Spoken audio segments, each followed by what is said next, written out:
మనిషి కథను మనసుకి హత్తుకునే చెప్పడంలో దిట్ట క్రిష్. గమ్యం కంచె. కృష్ణం వందే జగద్గురుం. గౌతమిపుత్ర శాతకర్ణి. ఆయన ప్రతి కథలోనూ మనిషి తాలూకా అంతర్మథనం ఆవిష్కృతమవుతుంది. ఆయన మాటల్లో చెప్పాలంటే గమ్యం ఒక వ్యక్తి కథ, జీవితపు వ్యథ. వేదం ఒక సమాజం కథ. కృష్ణం వందే జగద్గురుం అన్నం ముద్దలాంటి సమాజం మెతుకులుగా విడిపోకూడదని తీసిన కథ.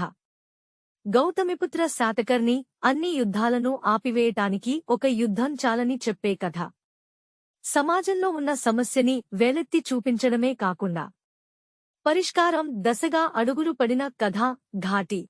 గంజాయి సరఫరా నేపథ్యంలో నేరస్తురాలిగా మారిన బాధితురాలి కథ ఘాటి. ఆంధ్రా సరిహద్దు ప్రాంతంలోని తూర్పు కనుమల్లో జరిగే గంజాయి సాగు విరివిగా సాగుతుంటుంది.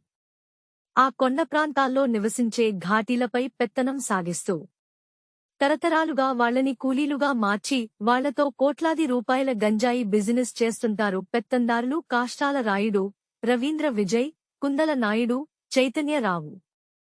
ఎత్తైన కొండలు ఎక్కి గంజాయి పంటను సాగు చేసే నేపథ్యంలో చాలామంది కూలీలు ప్రాణాలను కోల్పోతుంటారు.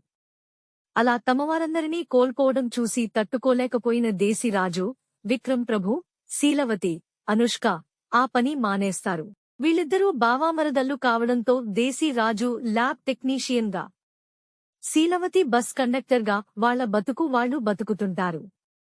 నేరవృత్తిని వదిలేసిన దేశీరాజు, శీలవతులు గంజాయి సాగుని విస్తరించి పెద్ద నేర సామ్రాజ్యాన్ని నిర్మిస్తారు. దానికి ఓ బలమైన కారణం ఉంటుంది. ఆ కారణం ఏంటి? తన బావ విషయంలో జరిగిన ఘోరంతో బాధితురాలైన శీలవతి నేరస్తురాలికి ఎందుకు మారింది? ఆమె సాధించింది ఏమిటి? అనేదే ఘాటి అసలు కథ.